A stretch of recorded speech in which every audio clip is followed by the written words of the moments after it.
Here comes Charlie. These two very old people are the father and mother of Mr. Bucket. Their names are Grandpa Joe and Grandma Josephine.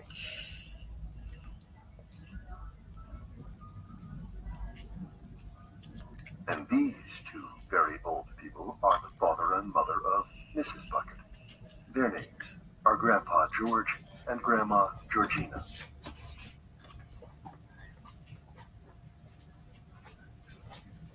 This is Mr. Bucket. This is Mrs. Bucket. Mr. and Mrs. Bucket have a small boy whose name is Charlie Bucket.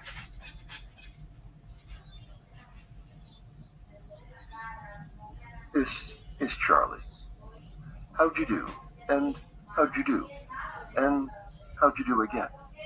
He is pleased to meet you.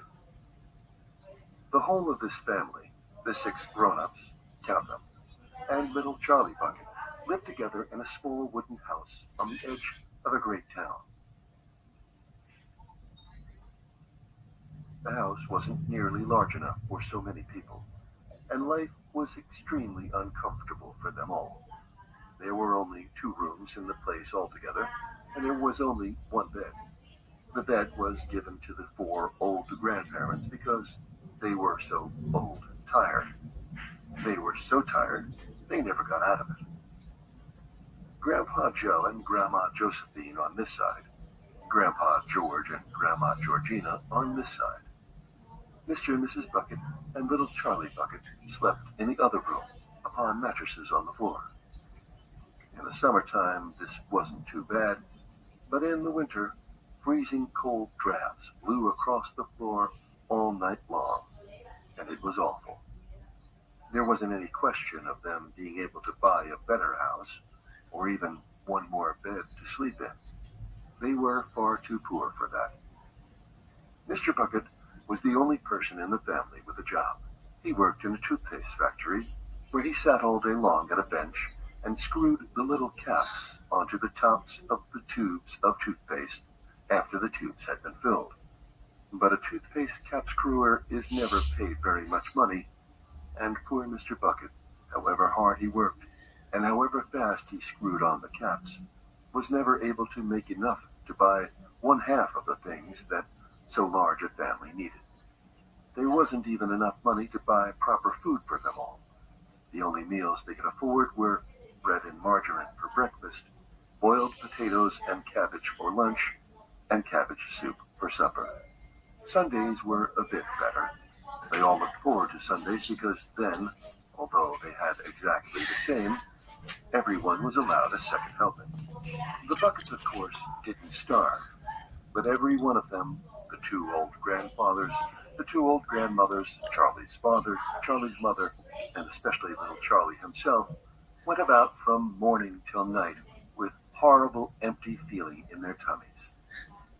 Charlie felt it worst of all, and although his father and mother often went without their own share of lunch or supper so that they could give it to him, it still wasn't nearly enough for a growing boy.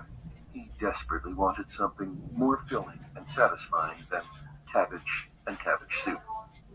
The one thing he longed for more than anything else was chocolate. Walking to school in the mornings, Charlie could see great slabs of chocolate piled up high in the shop windows. He would stop and stare and press his nose against the glass, his mouth watering like mad. Many times a day he would see other children taking creamy candy bars out of their pockets and munching them greedily. And that, of course, was pure torture. Only once a year, on his birthday, did Charlie Bucket ever get to taste a bit of chocolate. The whole family saved up their money for that special occasion, and when the great day arrived, Charlie was always presented with 1 small chocolate bar to eat all by himself. And each time he received it, on those marvelous birthday mornings, he would place it carefully in a small wooden box that he owned, and treasure it as though it were a bar of solid gold. And for the next few days, he would allow himself only to look at it, but never to touch it.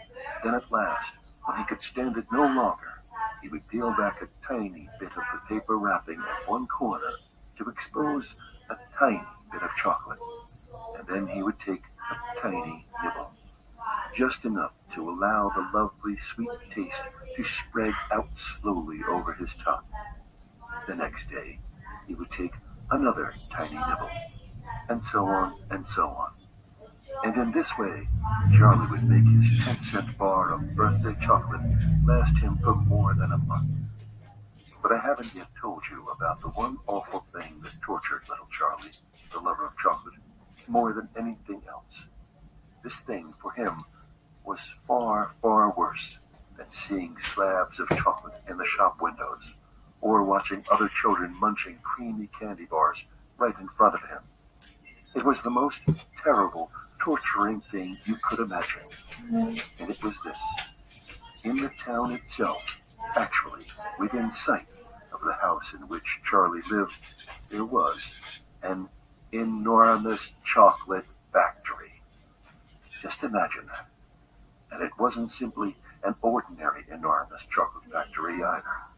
It was the largest and most famous in the whole world.